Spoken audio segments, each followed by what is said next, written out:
La primera fila. Bueno, buenas noches, gracias por venir. Hace una semana atrás iniciamos el ciclo de charlas que nos visitó la gente de RIM, vino a mostrarnos productos de la pantalla solar para calefacción y demás. Fue la primera charla de este año. Pensamos desarrollar un ciclo similar al que pasó, al 2014, que seguramente estará mezclada con charlas de productos y con la visita de algún arquitecto. Cuando nos juntamos el año pasado para realizar este ciclo de charlas, pensamos en convocar a gente de la matrícula, no tan solo para ver su obra, sino para tratar de profundizar un poco más. De ahí que salió el tema de charlas, café y algo más.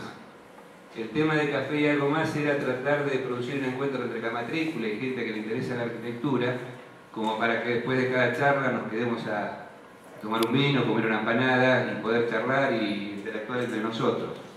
Por eso nos interesaba mucho también el perfil de los arquitectos que iban a venir.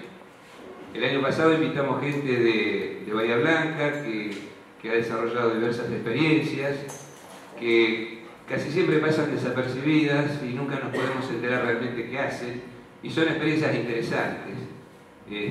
Pero por otro lado también nos interesaba buscar algún perfil de arquitectos que en la arquitectura intentaron dar un paso más allá de lo que es la rutina del ejercicio, de la profesión, ¿no? Esto del proyecto, la dirección técnica, para tratar también de entender que hay otras posibilidades.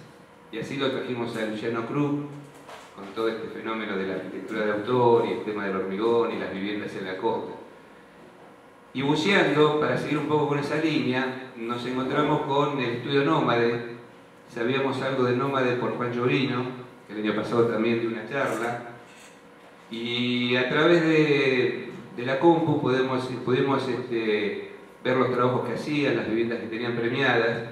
Y bueno, y detectamos que sin conocer a los integrantes el estudio estaba en esa línea que buscábamos. Nos comunicamos y bueno, hoy los tenemos acá, en Bahía Blanca, accedieron a venir Juan Olea, Fernando Iguerategui, Bolívar, Tapalqué, oriundos extranjeros en la provincia, ya radicados en La Plata, con mucha obra premiada, mucha obra de vivienda. Hace poco han tenido una mención internacional, que ya seguramente podrán contarnos si trajeron algo para mostrar también. Así que bueno, nosotros por un lado contentos porque nos cubre las expectativas de juntarnos, de charlar de arquitectura, de ver algo más, de salir de la rutina de Bahía o de la región. Así que muchachos, bienvenidos, muchas gracias por haber venido. Bueno, es todo de ustedes. Bien. No sé si se escucha bien, si no agarramos el micrófono, pero bueno, en definitiva. El punto de partida para nosotros como arquitectos es el nombre, ¿no? El nombre Nómade surge a partir de un acuerdo, de una discusión, en el cual detrás de un nombre existiera un verdadero significado, que no cayera en un principio en la individualidad de Juan, en la individualidad mía, sino en la representación de una buena cantidad de compañeros que siguen siendo parte del estudio, compartiendo una filosofía por el proyecto, un compromiso para con la disciplina y ciertas búsquedas que hacen de alguna manera la identidad del nombre. Para nosotros el nombre significa mucho y es por ese significado que de alguna manera queríamos encontrar algo que nos separara del nombre individual para ir por una cuestión más colectiva y más amplia. Tenía que ver un poco con la idea de lo dinámico, de la transformación, con la idea del cambio y también con una pequeña identidad respecto del territorio que habitamos, a sus orígenes, a esa cuestión de primeros trazos que aparecen en la N, casi como esa cosa de palo, esa cosa rústica, esa cosa que tiene que ver con la tecnología, que tiene que ver con la materialidad. Eso es el nombre, digo, que puede significar, al menos para nosotros, las cosas con las cuales día a día nos encontramos, que hacen al proyecto y que hacen a nuestra cultura. Punto de partida, mundo global, nuestra situación y el escenario en el cual día a día nos desarrollamos como arquitectos, que es el el área de la ciudad de La Plata, algunos puntos de la provincia de Buenos Aires. Y en ese primer planteo queríamos contar cuál es nuestra primera aproximación para con el terreno, y el terreno para nosotros en una primera instancia es el territorio. Este territorio que cuenta en este primer corte cómo es de alguna manera esta ciudad de La Plata, que sin lugar a dudas la deben haber vivido casi todos los arquitectos, dado el espacio de formación. Una ciudad que todavía pelea para defenderse de la metropolización, ¿no? Dado que está tan conectada con Buenos Aires, pero todavía pelea por su identidad. Es muy diversa, es heterogénea, ¿no? Dado que en ese corte tratamos de mostrar que podríamos ir por la ciudad de La Plata desde La Pampa hacia el río más ancho del mundo, el río que nos conecta precisamente a través de su puerto con una salida al mundo. Y a partir de ese momento las distintas identidades, esta suerte de geografía urbana, esta suerte de espacio de múltiples acontecimientos, proveen desde el molino hasta el muelle del pescador un sinnúmero de identidades, también materialidades, también materia prima de proyecto.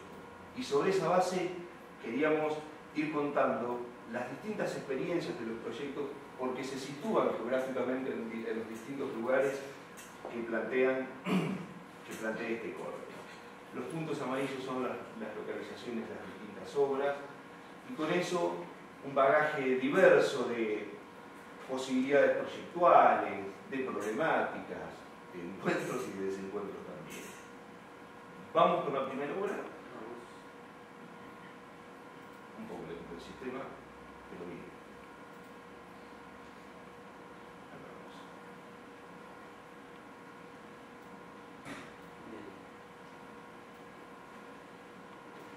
Primera, Villa Elisa, o 3916. Bueno, vamos con Villa Elisa. Ah, 3916. Bien, perfecto. Ahí está. Ahí está. Inmediaciones del hipódromo. Bien.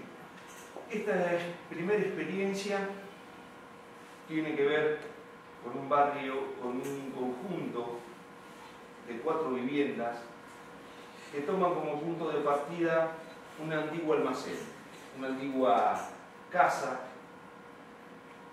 un antiguo almacén en el cual había muchas cuestiones para poder recuperar, dado que nos situábamos en dos puntos. Por un lado, el código que exigía que si al demoler esta propiedad deberíamos respetar el pasaje de la ochava de 3 metros a la ochava de 4,24. ¿Qué sucedía ahí? Entendíamos que tocar una esquina significaba de alguna manera tocar las 4 esquinas, con lo cual el punto de partida y el arraigo tenía que ver con dos cuestiones. Ese férreo núcleo que conforma las 4 esquinas, y a partir de eso nuestro posicionamiento para con la ciudad, y además esa cuestión identitaria muy fuerte de ese barrio en el cual todavía vos podés ver los caballos, en el cual el ladrillo es protagonista, en el cual el metal es protagonista, y la necesidad que tiene la ciudad hoy también de redensificarse. Digo, bien podríamos haber hecho borrón y cuenta nueva, pero asumimos el desafío de la restricción. La restricción naturalmente te provee un sinnúmero de posibilidades, que es desafiar desde la restricción los grados de libertad.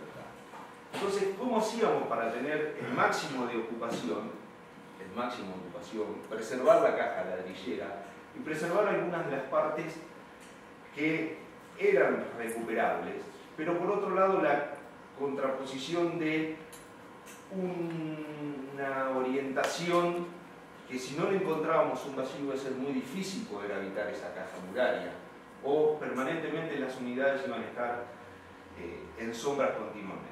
Y además, la decisión de un conjunto, la decisión de 4 unidades que promediaran a partir de un vacío, que es ese vacío central que está señalando Juan, ciertas identidades colectivas, una búsqueda de un modo de vida que preservara, en cierta forma, los patios en altura, propios de nuestros usos y nuestras costumbres, el cero garantizado a partir de la posibilidad de uso del vehículo, la posibilidad de un patio verde y la relación entre las 4 viviendas a partir de este vacío central.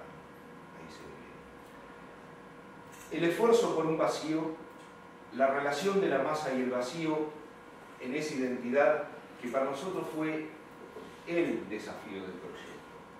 Poder pelear por el vacío, poder pelear por cierta cuestión de modo de vida colectivo y poder pelear por una identidad que hoy no está muy arraigada. El patio, las expansiones son balcones y nosotros peleamos por otra cosa. Entendíamos que el ser, el habitante de La Pampa, tiene otras condiciones para el habitar. Necesita de otras cuestiones. Necesita de esa cosa cultural que es el patio, es la parrilla, son los desbordes francos, los desbordes claros. Pero fundamentalmente estos espacios que hacen también a pelear entre la densidad y la cosa del barrio. En un área central, sin lugar a dudas, la cuestión sería distinta. Pero seguimos en esta suerte de contextualización, donde entendíamos que la contextualización es para nosotros estudiar el medio, aprovecharnos de la información del medio, y así lo fuimos construyendo como una teoría de base, esta cosa del contexto. No es regionalismo, sino hacer un uso mucho más, de una perspectiva más profunda respecto a los conceptos. ¿Sí? Sí. Algunas de las unidades, el superior,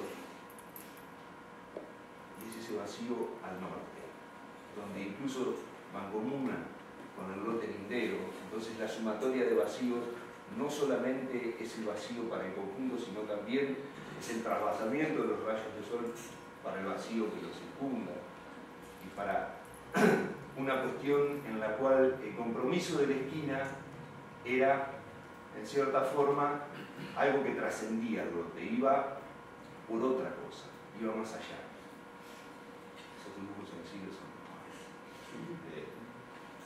bien. Ciudad de La Plata.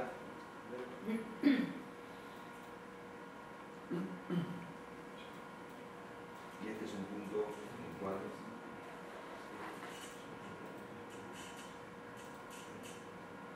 bien. Ciudad de La Plata. ¿Al río? Vamos a ver. Bien. Otro punto de la ciudad. Tal vez un espacio que todavía plantea la disyuntiva. Ustedes dirán si hay cosas comunes con la ciudad de Bahía Blanca. La disyuntiva respecto de ciudades mediterráneas tan próximas de los espejos de agua, tan próximas a un habitar costero, ¿no? Y en esa cuestión íbamos por tratar de encontrar en una vivienda en Punta Lara ciertas cuestiones que hacían a la cultura y a la tradición de la vivienda ribereña.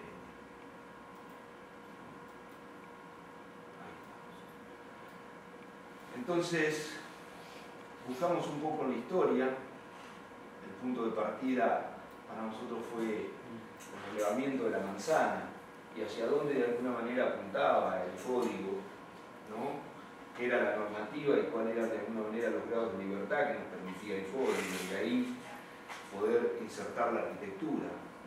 En ese sentido, recuperamos la idea de los 360 grados, de liberarnos de las dos medianeras, un lote de 18 por 42, con lo cual era más que posible hacer uso de ese perímetro libre, independientemente de que la normativa permitía pegarse una medianera.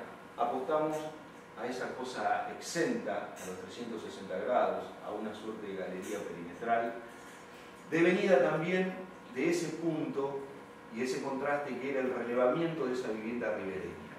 Y ahí, entre el basamento y lo liviano, aparece la arquitectura más propia del lugar, Punta Lara, seguramente muchos conocen, ¿no? En donde lo pesado tiene un significado, tiene toda esa historia de venida de la chapa, de los inmigrantes, de esa chapa que venía como una barco.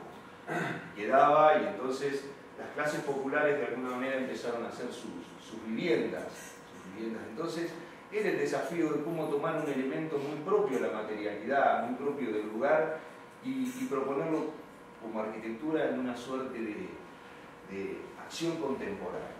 Incluso encontrar a partir de la experiencia con el material otras posibilidades, incluirlas también dentro de una proyección más de nuestro tiempo. También la pinotea de los pisos fue recuperada, recorríamos las demoliciones, una estructura metálica, y ahí es donde peleamos nosotros como estudio por la relación entre las partes, la historia, la cultura, la materialidad, la tecnología, entendiendo como algo indiviso, como algo que no se puede separar.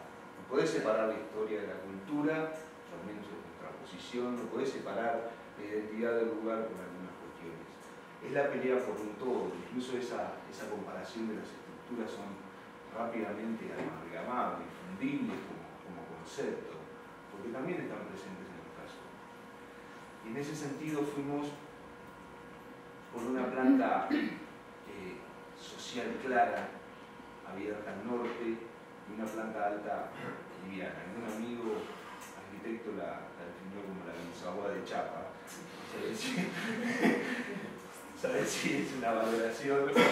No por la guinzagua, sino tal vez esté cargado de ironía, pero en ese juego de las envolventes tuvimos muchas resistencias respecto a una casa de Chapa. Primero porque no es de fácil aceptación, para nada. Creo que en un momento el cliente nos dice, la verdad, no sé cómo llegué hasta acá. Cuestión que, es decir, si se descubre todo lo que le vendimos, realmente creo que vamos a estar en serios apuros. Pero sin embargo la está habitando y está muy feliz. Y fue asumir el desafío de una casa de Chapa cuando veías que de alguna manera había algo más detrás de la aceptación de ese material. Ellos aceptaban un lenguaje, pero de alguna manera nos decían, todo el mundo nos ha dicho que detrás de estas casas de Chapa se sufre calor, condensa, y le dijimos, mirá, técnicamente asumimos el desafío para garantizar que eso no va a suceder. A partir de haber dado otra palabra, es que tuvimos que seguir trabajando para que eso verdaderamente no sucediera. Entonces, empezamos a investigar de qué manera la barrera de vapor, descubrimos el valor del hormigón alveolar, es decir, el repack molido, ¿no? Que en ese momento está usado como relleno liviano. Bueno, para nosotros fue el gran descubrimiento, porque eso era relleno de contrapisos alivianados, y juntamos la capacidad que tiene de ser liviano con la ruptura, la posibilidad de que la chapa después actuara como una piel que disipa el calor, y térmicamente funciona bien. También porque asumimos esa suerte de piel perimetral que en una primera instancia lo que hace es absorber una determinada cantidad de calor y que después la disipa en el medio. No es, de alguna manera, un contacto directo con el espacio interior en ese punto, pero realmente funciona y funciona bien, sumado a este criterio de la cubierta ventilada. Nada que hemos descubierto, nada nuevo, pero sí seguir de alguna manera arraigados a esta idea del vacío, incluso utilizado como técnica, ¿no? El aire como técnica. Entonces los pisos de Pinotea retoman esa costumbre o esa vieja tradición, ese viejo oficio de ser ventilado como pisos. Entonces no rellenás, llegás a otros resultados estructurales, y sí, todo ese armado tiene que ver con las arcillas expansivas que están en el río, que hacen un suelo impermeable y de una reacción respecto de transmitir un esfuerzo del piso a la estructura base que es de mucho significado. Y el hormigón era la materialidad. Dijimos que todo lo que tocara el piso tenía que ver con hormigón o con aire, y a partir de eso pelear por el esqueleto, ¿no? Esa caja metálica que de alguna manera tenía que ser rigurosamente entendida como cuerpo metálico. No asumíamos bajo ningún punto de vista la posibilidad de ceder, que no apareciera ningún ladrillo hueco, que no apareciera un sistema constructivo tradicional. Todo era un sistema mixto, construido casi en seco, y el hormigón in situ. Las aislaciones, en ese caso, para las otras cubiertas, para los otros ingredientes, el hormigón agregado liviano, sobre todo cuando aparecen las partes húmedas.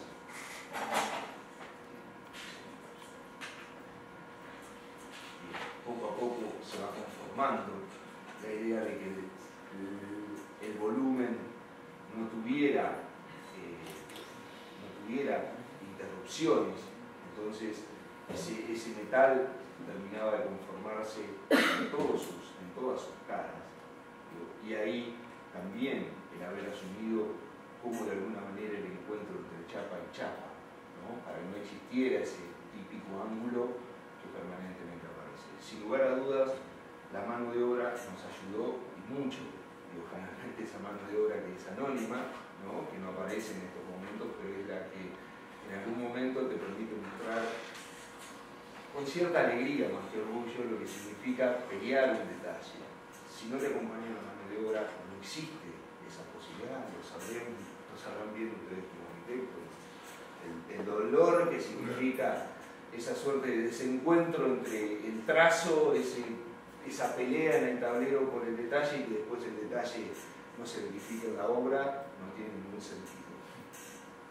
Seguimos.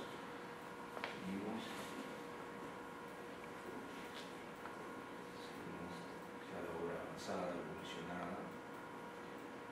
Vivienda permanente, ¿no, Juan? ¿Cómo? Vivienda permanente. Vivienda permanente es una familia. Fue la primera vez que utilizamos la chapa también como ciclorraso.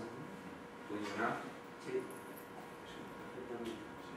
Sí. Otro de los desafíos era la acústica, es decir, ¿qué pasaba cuando vos pisás? Entonces encontrábamos unos fuelles de goma entre el piso de madera arriba, unos fuelles de goma que te permitían de alguna manera articular y además utilizar el hormigón, el retac alivianado, no sé qué es hormigón alveolar, como masa para poder absorber de alguna manera parte de las situaciones del sonido. Esto fue una experiencia que tenía fundamentalmente ciertos desafíos, ciertas búsquedas, pero también un resultado incierto. Cuando te tirás a la bicicleta también pasan estas cosas.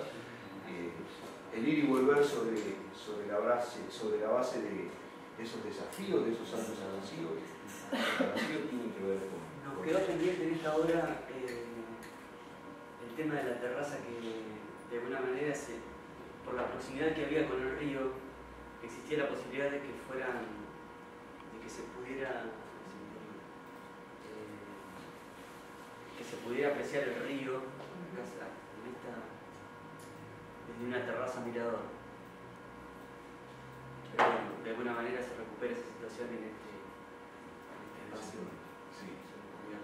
De hecho, la sensación del horizonte está presente. Te das cuenta que estás en otro medio, que no es el típico lugar que hace referencia a las casas quintas, se deduce en algún punto la materialidad, la proximidad al río.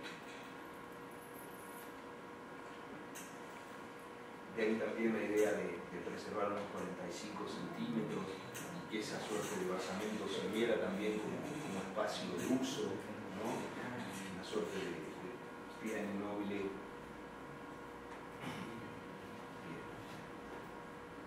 ¿Vamos?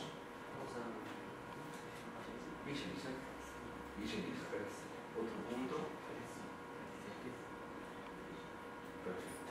Villa Elisa, próximo Parque Pereira Iraola, uno de los puntos de Villa Elisa, una marcada presencia de las zonas de Quinta, de la ciudad de La Plata, donde nos encontramos con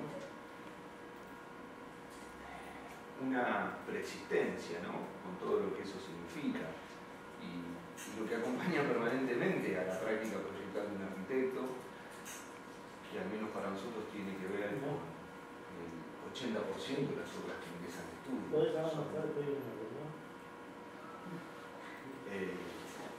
Con esa cotidianeidad respecto a los trabajos.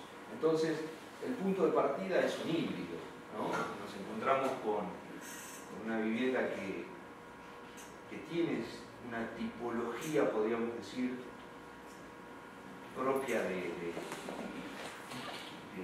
una arquitectura espontánea, sino propia de su antecedente mismo, una suerte de casa-cajón con cubierta inclinada de tejas. Estos son los primeros esquemas y bocetos cuando...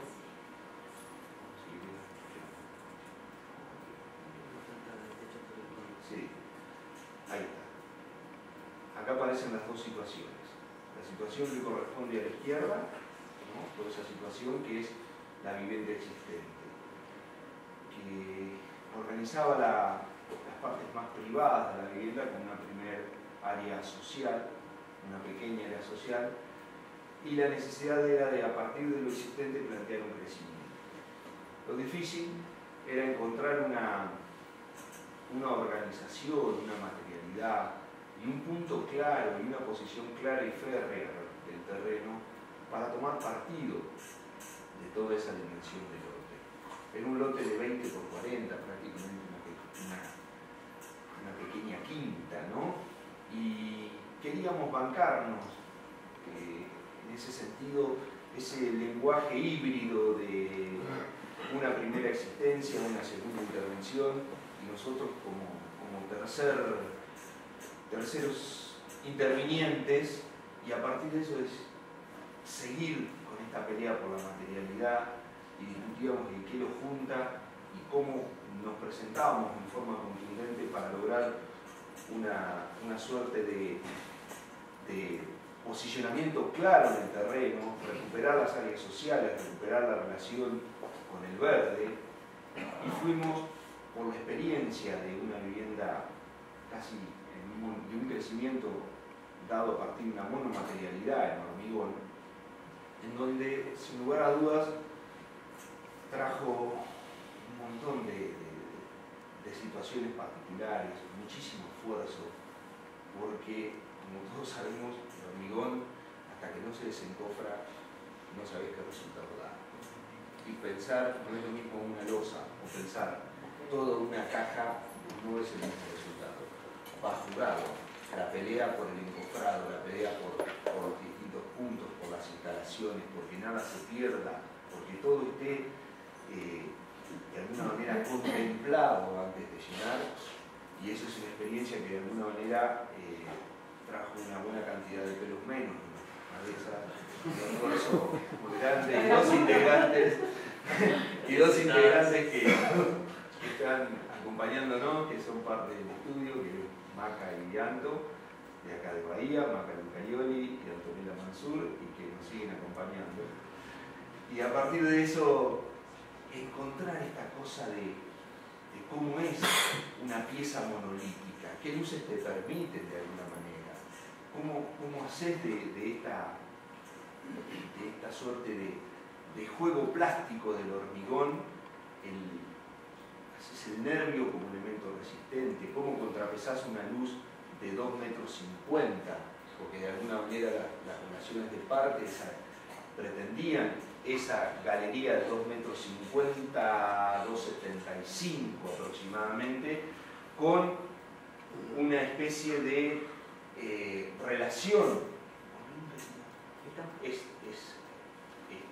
con una relación de vuelo y de losa, que necesitaba un segundo elemento para que la viga, o un tercer elemento para que la viga no llevara a la sobredimensión. Y surgió de alguna manera juntar estos elementos técnicos con el espacio, y aparece el hogar, ¿no? Este hogar que actúa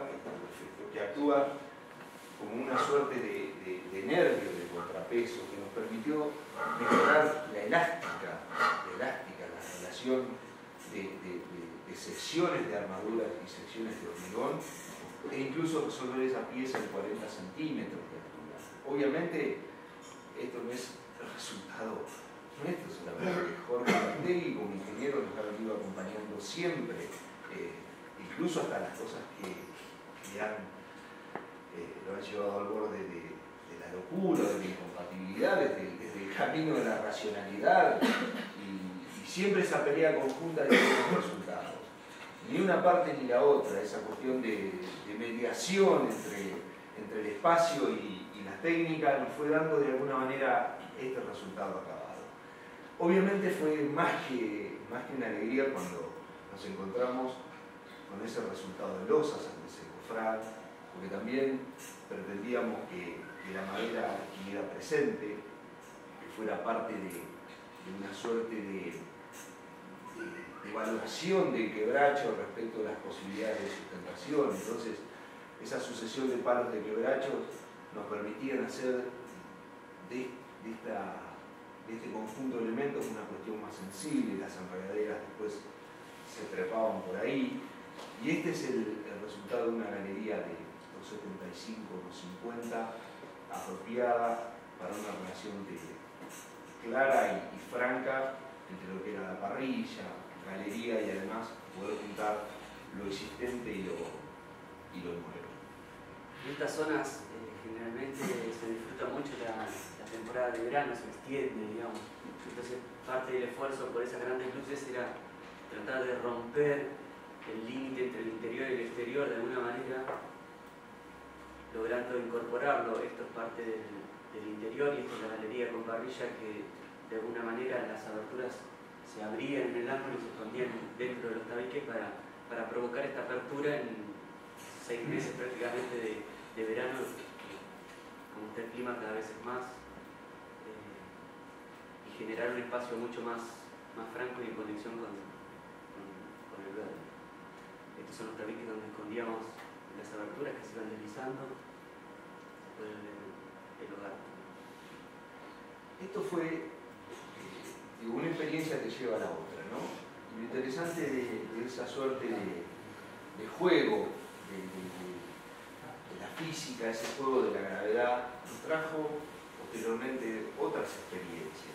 Después te vas dando cuenta de que todo ese ensayo, todo ese esfuerzo, te lleva a descubrir cuestiones y también te lleva a habilitar nuevos ensayos. Cada vez que lográs un paso, lo querés más. Cada vez que vas avalando a partir de ese propio recorrido, vas por otras cuestiones. Incluso ser hormigón no era una cuestión de miedo, ya te animabas a otras cuestiones, te animabas a ir por otra. Esto lo incorporó la propietaria, la verdad que muy bien. Digo, nos pareció algo que agregaba, que fue en cierta forma colaborando al complemento, y algunos temas más que seguimos con Lisa. Vamos.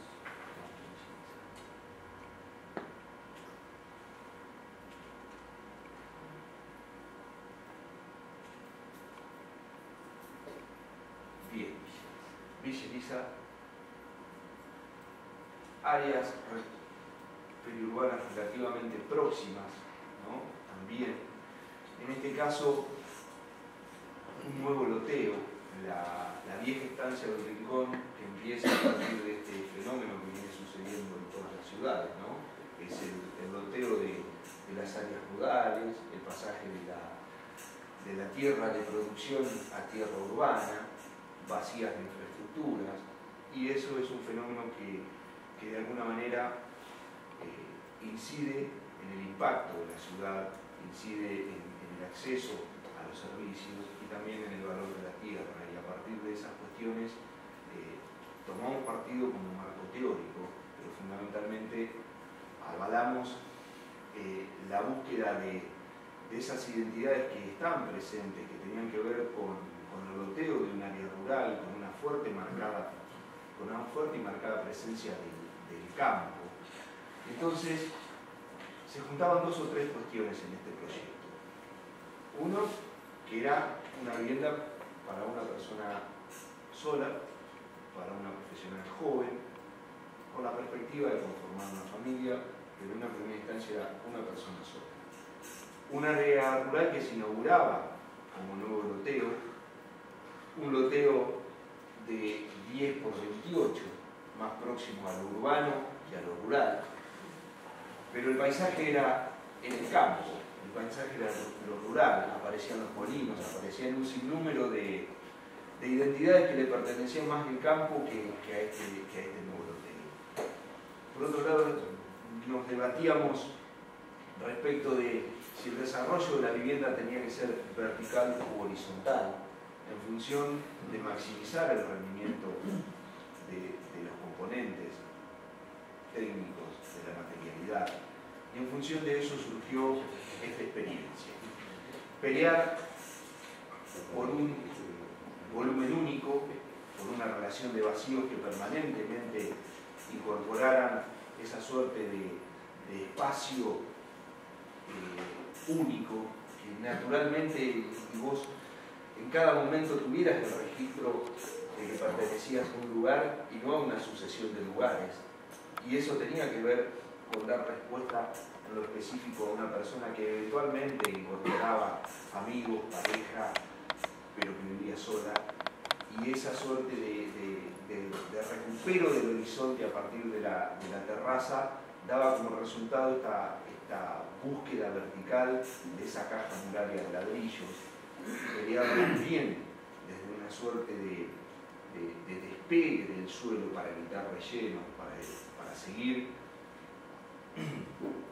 evitando que la ciudad se socave en su periferia con cavas, que toda la tierra que vienen de los rellenos son cavas perimetrales a la ciudad, y cada pequeña parte colabora a esos vacíos en los cuales la periferia después no sabe qué hacer con esas cavas, y eso también es parte de nuestro posicionamiento respecto a algunas cuestiones más amplias que se verifican en el proyecto. Una idea social, situaciones intermedias que podían permitir lugares de dormir o eventualmente estudio, y el remate en esa suerte de terraza mirador que incorporaba el espacio propio, pero que también permitía, cuando la vivienda toca el cielo, la relación con el verde y con el vacío. Nos despegamos de Medianera y ese fue la búsqueda de un perímetro libre, es decir, la casa exenta, respetando también el espíritu y la idea y la intención de un tejido abierto, por lo cual nuestro lote no es el lote, sino que es la manzana, y a partir de eso vamos abordando otras búsquedas, otros caminos, y eso nos daba como resultado una geometría clara que peleara por una decisión por el vacío. No siempre la expansión era el cero, sino que respondía a esta suerte de expansión, a esa búsqueda en el horizonte, a esa suerte de casa refugio, casa cobijo, que toma en ese espacio central el hogar, porque todavía no ha llegado el gas natural, entonces un solo elemento tenía que provocar el calor, y a partir de eso la relación con las distintas áreas de la vivienda. Caja muraria, ladrillera, referencia a la tierra, referencia al lugar en que se inserta. Rápidamente hablábamos del barro cocido, ¿no? Como una suerte de correlato entre la pampa y la materialidad que usábamos. No era una decisión de catálogo, no lo asumimos jamás desde ese punto de vista. Siempre peleamos por el correlato, por una teoría y por un fundamento. Por ahí vamos.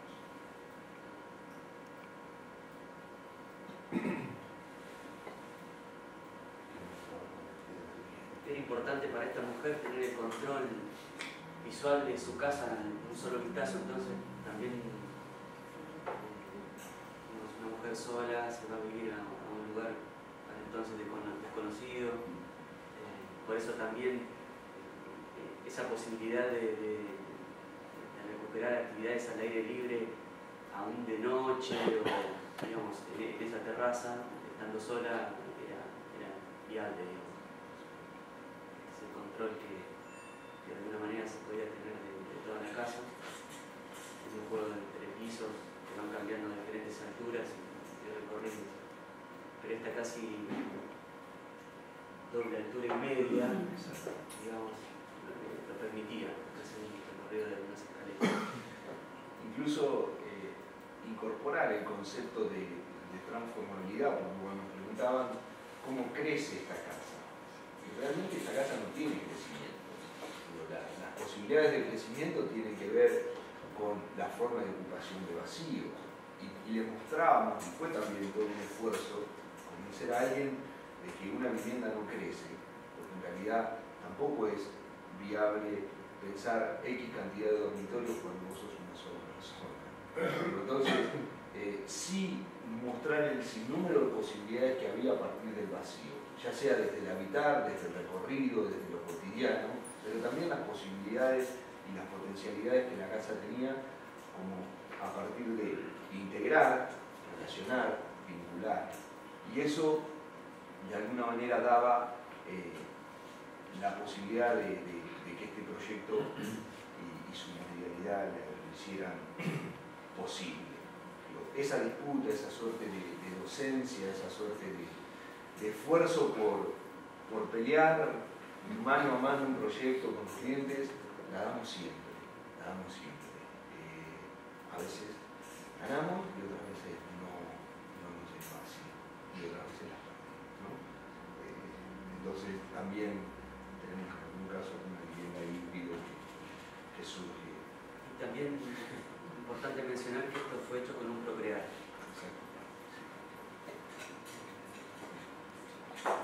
Casi sin inyección de dinero. Sí.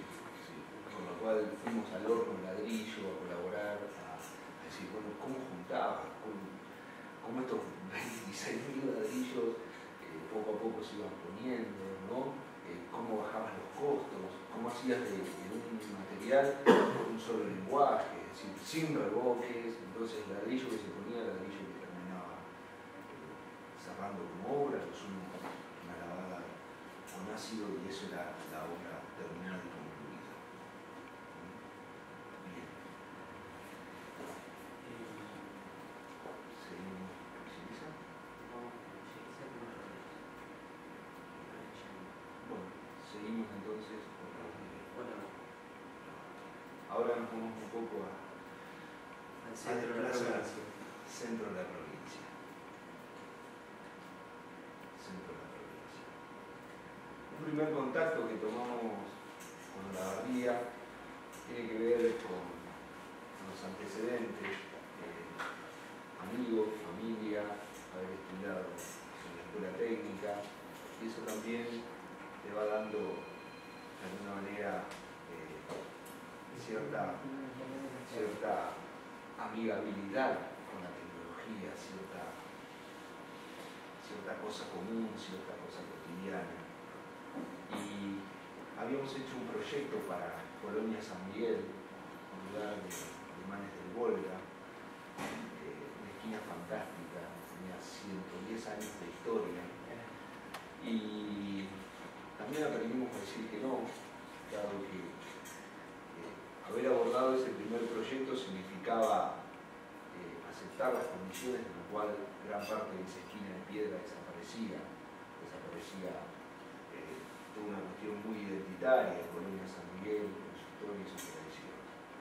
Pero surgió la experiencia con la piedra, seguimos insistiendo, y un nuevo pretende nos abre la posibilidad de juntar la identidad local de Olavarría para con la piedra. Algo muy interesante que sucede cuando venimos hoy, es decir, mirá, tenés un corte territorial que desde Sierra de la Ventana hasta la misma bahía tenés un sinnúmero de materialidades presentes en este lugar. Casi lo descubrimos con la espontaneidad, porque no es la misma situación la de Olavarría de la piedra y las elevaciones del sistema de Tandil a este sistema. Dado que la condición de la piedra en Olavarría es como mucho más mediterránea, mucho más propia de ese lugar. Y eso no es una propaganda de Ford, sino de alguna manera la idea de poder mostrar la escala y qué es lo que pasaba cuando los barrenos flotaban y quedaba un sinnúmero de material disgregado, ¿no? Entonces ese material, a partir del convencimiento del cliente de que era posible, porque él tenía una relación muy muy arraigada la producción de la piedra, dijimos que él tenía una cantidad de elementos disponibles, ya sean culturales, propios de su actividad, lo cual él mismo se podía encontrar con la materialidad, con la cosa cotidiana, pero también el arraigo a su ciudad, el arraigo a su área de producción, y esos desperdicios de alguna manera, que eran los que dejaban los barrenos, fueron constituyendo una primera etapa para el equipamiento. Los primeros ensayos, dado que pareciera contradictorio, pero en la verdad ya no quedaban más picatedreros, no quedaban personas que trabajaran la piedra. Entonces tuvimos de alguna manera que asumir el desafío de decir, bueno, ¿cómo es esto? ¿Cómo hacemos mano de obra que trabaje la piedra? Entonces, gran parte de la mano de obra nos la proveyó el barrenado, que la explosión cortaba por las vetas de la piedra en estas figuras geométricas, y iban poco a poco dándonos el espesor del material. Sabíamos que no podía ser un revestimiento de la piedra, que la masa muraria debía preservarse con muros anchos, con muros de 60, y hicimos una primera experiencia que fue el equipamiento, quincho, parrilla, un pequeño lugar de refugio, en el cual desde los camiones se descargaban los materiales, íbamos, la piedra al granel llegaba y hacíamos un proceso de selección, y a partir de eso las distintas geometrías iban conformando esta suerte de sillería, podríamos decir. No existía prácticamente, esto era dolomita, y la geometría regular la tiene la caliza, con lo cual nos fuimos encontrando con un nuevo desafío, que era tratar de conseguir un muro geométricamente claro, plano, que tomaran una posición y que ayudaran a definir geometrías en el terreno, y aparece esta planta en la cual el espesor del muro domina, establece posiciones claras. De nuevo, la utilización del quebracho, una suerte de sistema mixto, que nos permitió esta primera experiencia, ¿no? Esta suerte de obra de sillería, donde era fácil negociar con las instalaciones. Tuvimos que abordar, bueno, quién pasaba primero, los tiempos de obra no eran tan fáciles de ayudar entre un instalador que está acostumbrado a tirar sobre los ladrillos huecos las instalaciones, y el tiempo de una sillería que lleva una eternidad. No era barato, tratamos de negociar permanentemente con los rubros, de decirles que era viable, que era parte del desafío. Y así fuimos consolidando estas identidades. Ya seguimos devolviéndole a la barría, porque parte de esa suerte de cultura con la piedra que no está presente. Entonces era de alguna manera un pequeño mensaje y compromiso. Aparece el quebracho, sosteniendo una pequeña cosa canaleta. El programa era un equipamiento básico que acompañara a la pileta, era una familia que tenía un gran terreno y quería armar una historia estival, digamos, para pasar con la familia, los amigos, así que era un programa muy sencillo que tenía que ver con un lugar de guardado de equipamiento que tenía que ver con el mantenimiento de la pileta y el parque, una parrilla, un horno de barro, un semicubierto, un solarium y un lugar de estar. Incluso después nos animamos, pero no pudimos concluir la idea de que esto pudiera ser casi con poca cantidad de metros, más una vivienda, de poca cantidad de metros más. Y sucedió que, y esto está bueno contarlo también, sucedió que la idea de ellos era una vivienda de 400 metros cuadrados, una cuestión a la cual dijimos que para una familia tipo era una racionalidad, independientemente de lo que significa 400 metros cuadrados como vivienda, esa relación. No entendíamos como parte de la arquitectura, independientemente de los recursos que estuvieran dispuestos a disponer para una vivienda. Surgió así un proyecto que después quedó inconcluso, pero nos quedamos con esto, con esta parte de la historia. El piso granulado es la misma dolomita molida, que es parte de otro tamiz de molienda, que aparece ahí casi en la pelea de la monomaterialidad. Hasta el mismo hormigón está hecho con la misma dolomita, la misma piedra dolomita, en la cual como parte de esa pieza. Seguimos.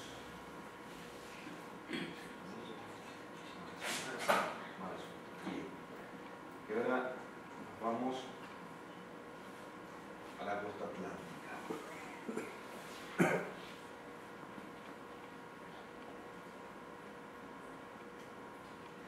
Y nos situamos en el Mar Azul.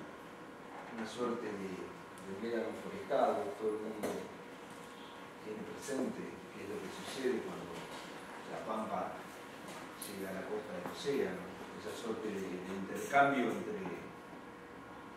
entre arena, sal y territorio, ¿no? Van provocando de alguna manera esa necesidad de contener los médanos para hacerlos estables, y así es como poco a poco fueron surgiendo los bosques de la costa atlántica, más de las pampas, parte de los ejes muy urbanizados hoy, y también esta suerte de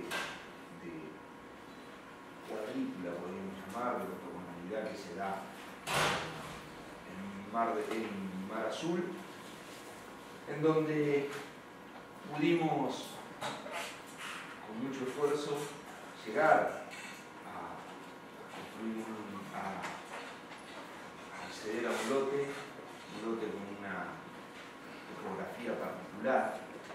En una primera instancia, en un primer momento, nos encontramos en una disyuntiva: ¿cuál es la materialidad del bosque? Si era una cuestión literal de deforestación de madera, o peleábamos por una materialidad más propia, como la producción de Brook, por ejemplo, de Sonia y Almeida, y también el desafío de nuevamente poner el problema en cero para ver cómo nos encontramos con esto. Pero resulta que el resultado no salió precisamente del estudio, sino casi fue un accidente, ¿no? En el cual, yendo con Juan a una maderera a cepillar unos listones, a pelear por unas terminaciones de otra obra, nos encontramos con esta pila de maderas, ¿no? Una cantidad de metros cuadrados de piso que comercialmente no le servían al dueño de esta maderera, porque había que clasificarlos, porque parte eran de descarte, porque eran de variedades muy diversas. Ahí tenías desde Guayubira, Lapacho, Viraró, un sinnúmero de materiales de acopio que eran los restos de aquellas cosas que no se podían vender. Obviamente fue casi una suerte de combinación mágica entre la disponibilidad de ese terreno y el habernos encontrado con ese lote de madera a muy bajo costo, y rápidamente habitamos el bosque un fin de semana y nos dimos cuenta de qué era lo que te proveía el bosque, qué cosas podías hacer dentro de esa suerte de microclima que provee el bosque y qué no. Cuando decimos qué cosas podías hacer y qué no, tenía que ver con sentir el medio en el cual vos estás habitando. Alquilamos una pequeña cabaña de ladrillos, muro de 15, piso pegado a la arena, y creo que fue una de las peores noches de la vida. Pleno invierno, temporada alta, invierno, y esa suerte de transmisión de la humedad y el frío, dijimos, esto es precisamente lo que no hay que hacer. Naturalmente el medio nos fue dando lecturas de qué significaba habitar el bosque, porque una cuestión es leerlo y otra cosa cosa es sentirlo, y a partir de eso dijimos, bueno, acá hay que operar de alguna manera. Sabemos que la madera tiene sus leyes, sabemos que el hormigón tiene sus posibilidades y también sus restricciones respecto del habitar, y fuimos conjugando con las posibilidades que el lote te daba como rendimiento, ¿no? Porque habíamos conseguido un lote en las áreas de viviendas colectivas, que no son muchas, permitían 4 unidades, y sí sabíamos que era lo que no queríamos, ¿no? No queríamos individualizar en la cabaña 1, en la cabaña 2, en la cabaña 3 y en la cabaña 4, porque eso de alguna manera lo que construye es una relación de segmentos respecto del bosque. Para nosotros el bosque no tiene medianuras, para nosotros el bosque es libre, para nosotros no existe el límite en el bosque, asumiendo el bosque como un punto de partida, como una concepción natural. Y a partir de eso surgió de quién era ese plano inclinado, a quién le pertenecía, y decidimos entregárselo a la continuidad, entregárselo a cualquier persona que de alguna manera decidiera caminar libre por el bosque, a hija de él, mis hijas, cualquiera de las personas que decidieran, en cierta forma, apropiarse del lugar. Y ese fue el punto de partida que juntó la continuidad, por un lado, la decisión de armar de 4 piezas sueltas un conjunto, la idea de la verticalidad y la idea del sustento. Esa cosa que de alguna manera nos exigimos de no tocar con una simultaneidad de columnas el piso, porque eso también impedía la posibilidad de un horizonte continuo o de cierta perspectiva que incorporara los lotes libres. A partir de eso el lote contiguo y el de atrás se suman como parte de una identidad más amplia que va haciendo de eso un bosque con esa ley propia, una ley de esa organización natural. Además, decidíamos esta cosa de jugar, y ahí es donde se mancomuna la experiencia del tronco del hogar, que nos permitió cierta cuestión de entender cómo poder operar con la gravedad y con el vacío, de seguir buscando cuestiones, esa cosa de tronco que todavía se preserva en esta identidad y que pasa a ser una identidad más amplia, de mayor peso. Y la situación de los nervios. Esta es una segunda experiencia del hormigón que nos dio también parte de animarnos a más,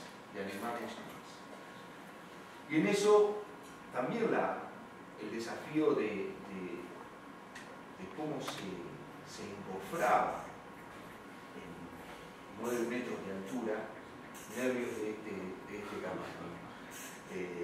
Asumiendo riesgos, sabíamos que dependíamos 100% de un cementista que tuviera experiencia.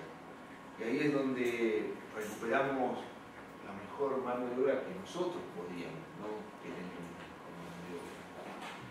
Y nos había servido mucho la experiencia de las estaciones de bombeo que habíamos hecho con Juan,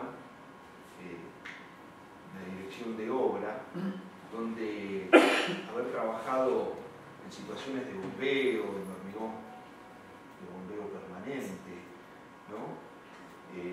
Bajo el agua, bajo ciertas condiciones, descubrimos un recurso humano que nos podía de alguna manera acompañar en esta obra. Era también para nosotros una experiencia nueva, saber hasta dónde llegábamos, y fuimos por eso. La fundación, una platea de doble armadura, un tronco base de 7x7 que debía contener toda esta pieza estable, parte de las condiciones de equilibrio se deben a ese muerto, el anclaje, ¿no? Y esto es, en cierta forma, el desafío de ver hasta dónde podíamos llegar.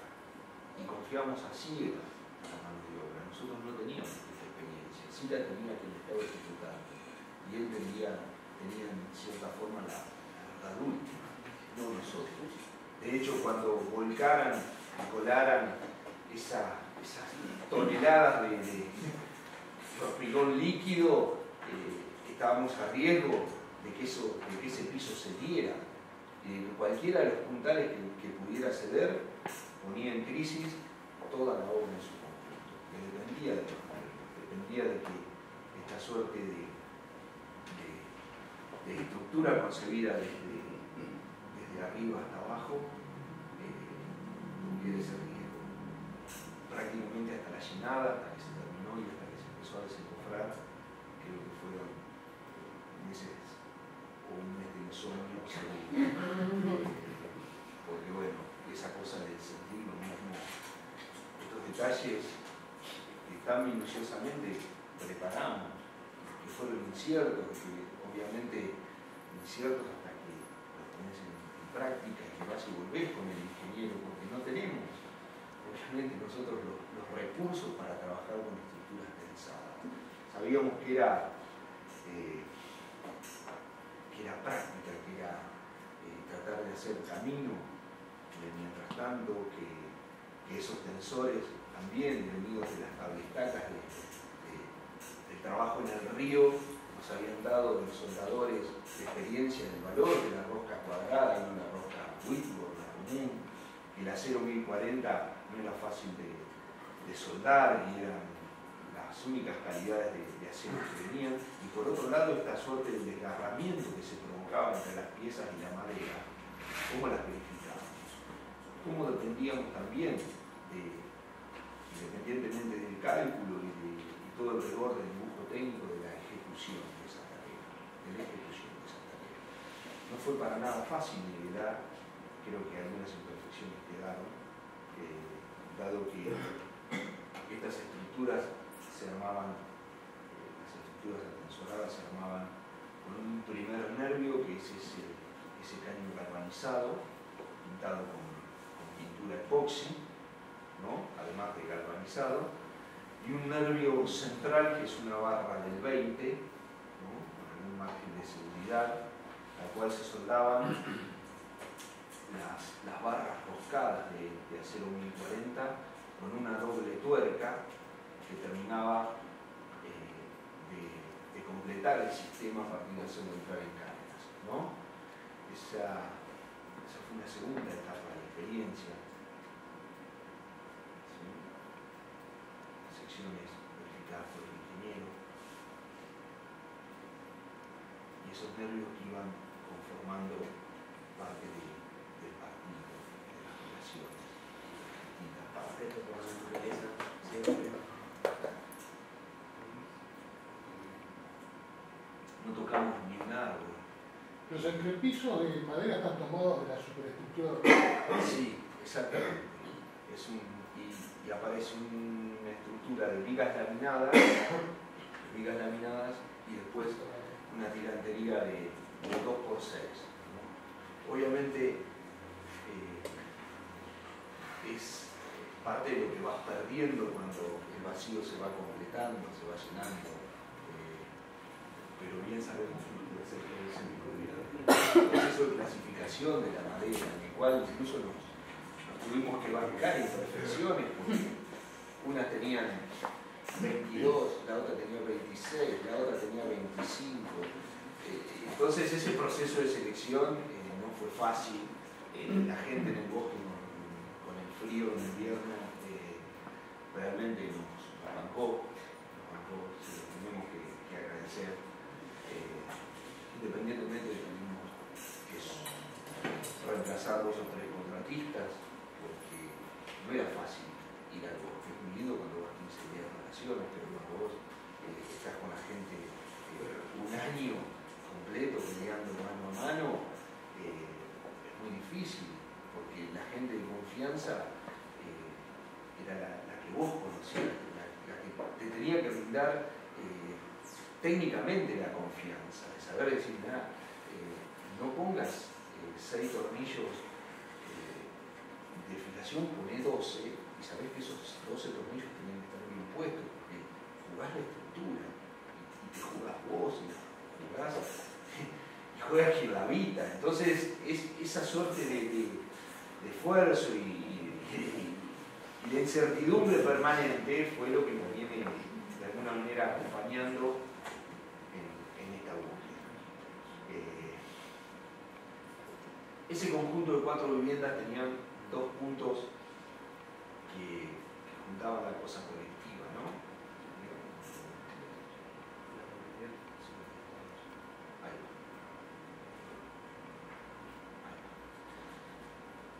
Bien. De nuevo aparecen parte de nuestra historia para con el proyecto, ¿no? Para algunas cuestiones que las defendemos.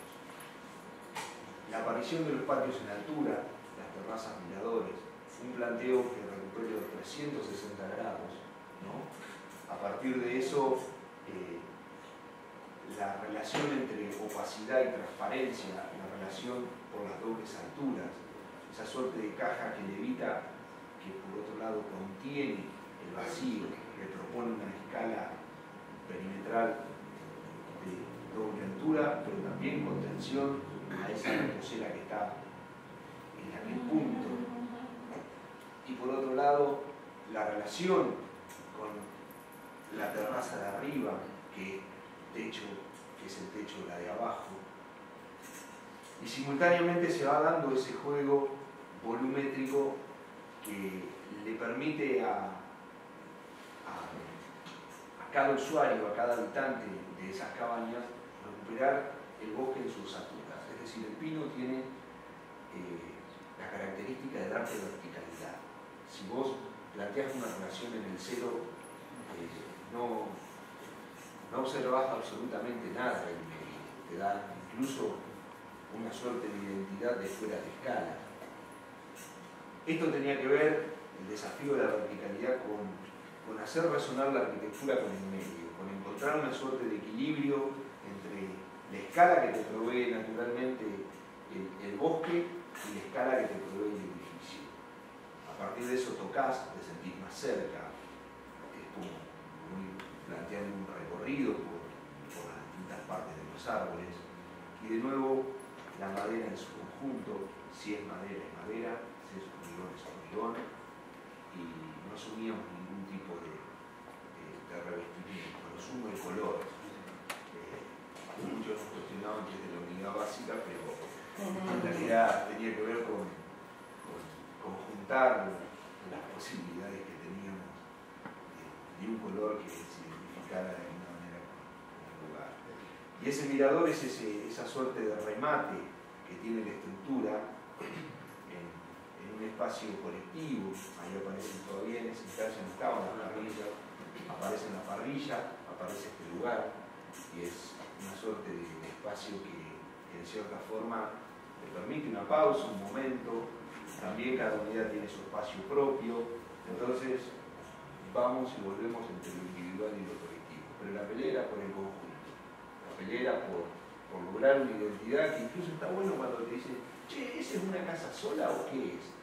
Porque vi gente arriba, vi gente abajo, ¿cómo es eso que todavía no logro descifrarlo?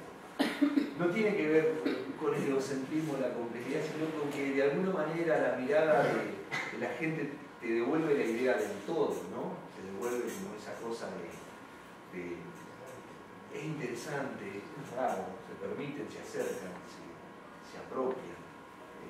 Hasta los caballos que andan. Flor de casa de este puesto, ¿no? Flor de casa eso, ¿no? Claro, porque en realidad lo cotidiano es la vivienda individual. Incluso el impacto tenía que ver con, es decir, hay viviendas de 240 metros cuadrados y más también. Entonces, ¿qué hicimos? Peleamos por el máximo de FOD, ¿no? Incluso hay algún excedente con el semicubierto, pero en realidad nos propusimos cuatro unidades, que promedian los 40 metros cuadrados, incluso más el patio en altura.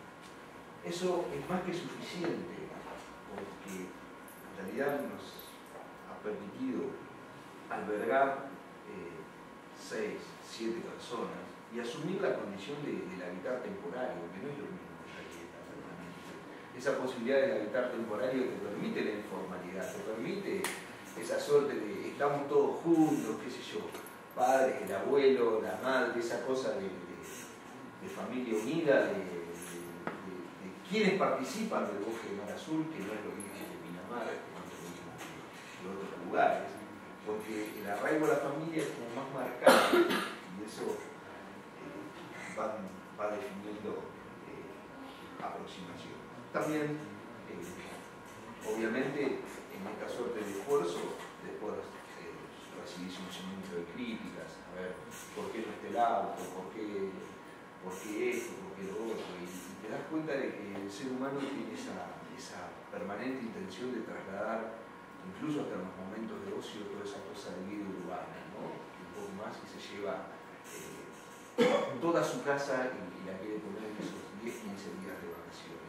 Es parte de una discusión esta de los comportamientos humanos porque de alguna manera interactuamos permanentemente con ellos, los ponemos en un espacio, una forma como ¿Esto era el grupo inversor? ¿Era una inversión esto inmobiliaria o...? En realidad podríamos llamarle inmobiliario. Las casitas de 39 y 116 también eran parte de una inversión inmobiliaria. Y habida cuenta la complejidad, que evidentemente la tiene, es espectacular, pero quiero decir que el costo después resulta ser vendible a los valores, digamos, ¿cómo le resultó el negocio? Sí. Mira, el primer punto, lo que nos permitió asumir este desafío, por ahí te preguntarás qué costo tiene esa estructura. Y esa estructura tuvo un costo relativamente bajo, a muy bajo, dado que la complejidad la pudieron suplir con el oficio. ¿Qué significa? Digo, que pudimos lograr un bajo costo de mano de obra en la estructura base y que también nos acompañaron esos 800 metros cuadrados de madera que conseguimos a un muy bajo costo, casi a un costo irrisorio, porque para el maderero era material de descarte. Para el maderero, poner una persona a clasificar los distintos tipos de piso para hacerlos vendibles era un costo que era imposible de absorber. Por eso es interesante destacar la particularidad de este hecho. Digo, el costo del metro cuadrado no llegó ni de casualidad a los 7.000 pesos como obra terminada. ¿En qué año? ¿Ahora? Y tomamos que esto se logró En diciembre del año pasado. en diciembre del año pasado. Digo, con lo cual nos arraigamos de nuevo a la idea de que es posible pelear la arquitectura incluyéndonos dentro de un mercado. Obviamente, si no encontrás el dueño de la madera que quiera vender, es imposible asumir esto, porque nos juntamos con dos cuestiones: una mano experimentada, una mano de obra experimentada, que venía de hacer estaciones de bombeo adentro del río, con lo cual habíamos tenido toda una convivencia, estaciones de bombeo con olas, con conductos de 25 a 30 metros lineales de largo, donde llenábamos en condiciones muy particulares. Entonces, encontrabas esa mano de obra, entre comillas, que se levantaba, ¿no? Esa mano de obra que nos acompañó incluso con los costos.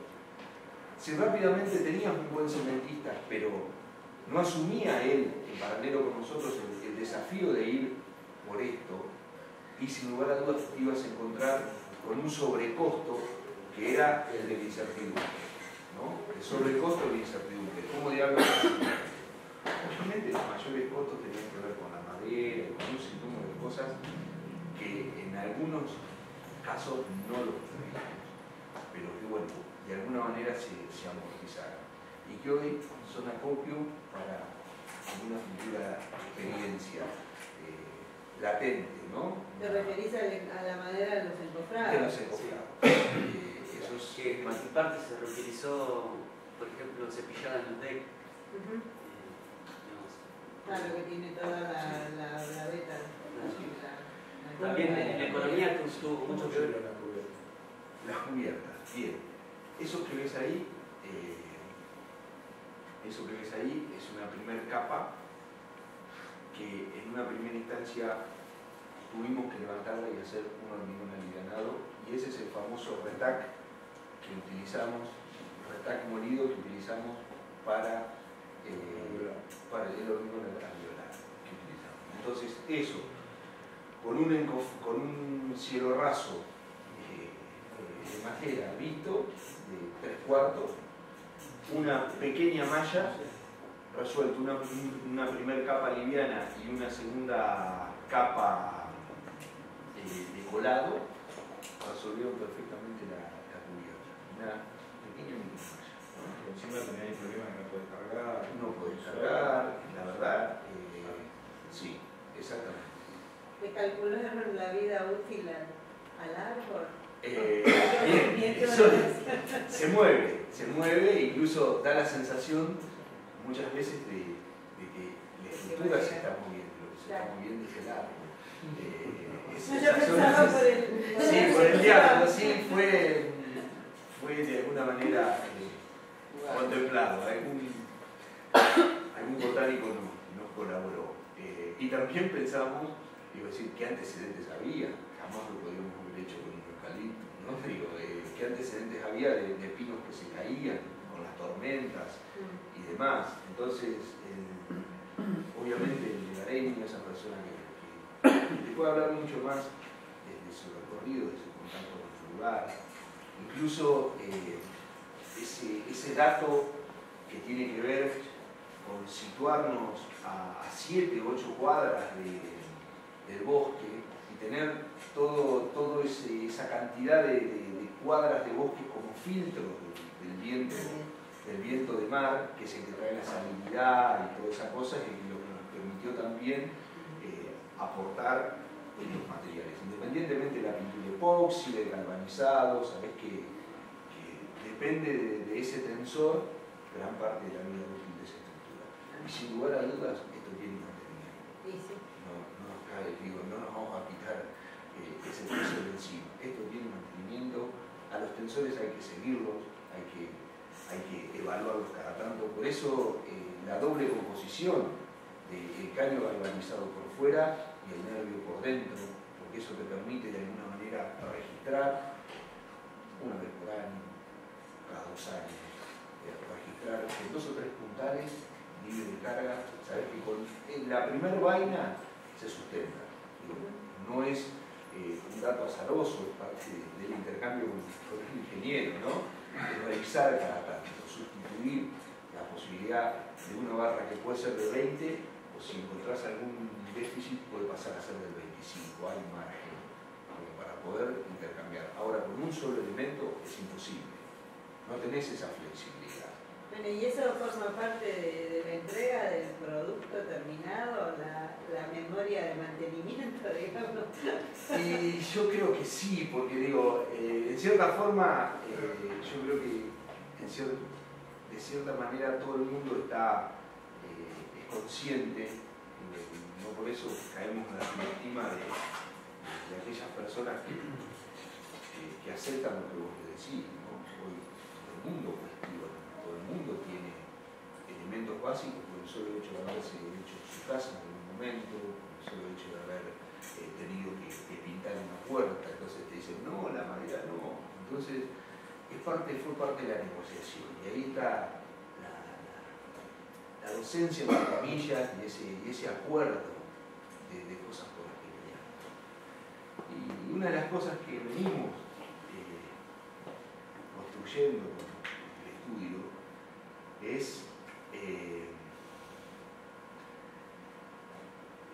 esa lucha por la libertad, ¿no? Que no tiene que ver con la libertad a cualquier precio. Vamos construyendo en cierta forma caminos que son alternativos, ver dónde te deja el mercado proponer la arquitectura, ver en qué momento encontrás el intersticio, y te vas dando cuenta de que hay posibilidades, de que no es una barrera tras otra barrera, porque en estos casos estos fueron emprendimientos con un fin último que es la rentabilidad. Obviamente puede ser más o menos convincente, pero en definitiva vemos que es posible y que permanentemente vamos inaugurando otras regiones y otros caminos, y ahora nos encontramos con una vieja estructura en la ciudad de La Plata, y vamos por eso. Estamos tratando incluso de a partir de esa pieza existente, con potencialidad y obsolescencia, ir buscando cómo se redensifica esa pieza, cómo de alguna manera es rentable, pero fundamentalmente cómo es la arquitectura. No es que la arquitectura y la rentabilidad van por caminos distintos. Podemos encontrar la fusión, pero me parece que el desafío es seguir por caminos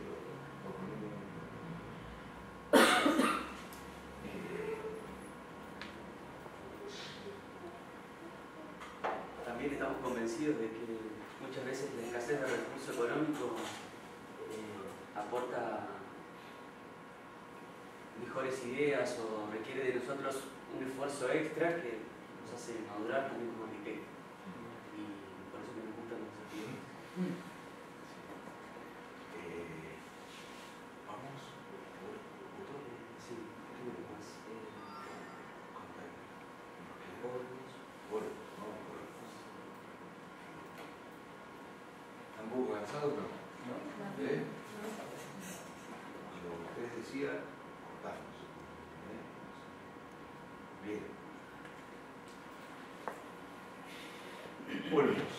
Periferia de la ciudad de La Plata. ¿Por qué se preguntarán? ¿Por qué? Tal vez se preguntarán estas viviendas tan alejadas. Y es de alguna manera las posibilidades que tenemos como estudio, las posibilidades de asumir clientes que de alguna manera están haciendo un gran esfuerzo por llegar a su techo, y en esa suerte de mancomunión entre la necesidad social de un techo encontramos las posibilidades de búsqueda de la arquitectura. Retomo esta idea del mínimo recurso. Esta era una familia que vivía en una casilla de esas características, docente para sordos, ella mecánico de un taller, el armador en un taller de perfilería de aluminio de ese propietario. La posibilidad de un crédito y el lote propio le permiten el acceso a la vivienda. A partir de eso, este desafío que nosotros teníamos de una vivienda que en cierta forma contemplara las necesidades mínimas, pero que por otro lado también se definiera como arquitectura. También planteamos de que el lote para nosotros no es el lote mismo, sino es ese universo contiguo de relación de partes entre vecinos, las orientaciones, y con ello salimos del lote para ir por la manzana, tiene que ver con esta propuesta. Tiene que ver con esta propuesta más las otras cuestiones sobre las que fuimos caminando. Esta mancomunión de vacíos nos dio sumar al patio del vecino el patio nuestro. Era imposible por la edad de la vivienda contigua, por el punto en donde se había decidido construir, encontrar otro lugar de vacío y de buena orientación que no fuera sino a partir de mancomunar los dos patios, y con eso a abordar el desafío de la rugosidad urbana, de la textura. Y este proyecto, sí, no. Pero la posición de la casilla donde vivía la familia estaba, al tomar esta decisión nosotros fuimos conscientes de que en algún momento la familia no tenía dónde vivir si no era acá. La posición de la casilla ocupaba para este planteo parte de lo que sería el nuevo proyecto, entonces ahí también tuvimos que hacer un esfuerzo logístico de cómo íbamos tomando habitaciones de la casilla para ir completando la nueva casa, digamos, y con ello vivir. Exacto. Incluso jugarte los replanteos. ¿Sabés qué? Digo, con una casilla en el medio, el margen de errores lo tenés ahí nomás. Entonces, esta geometría, esta morfología, es el resultado de la articulación entre las dos viviendas contiguas más la propuesta de ¿por qué? El resultado final. Ahí está. Más.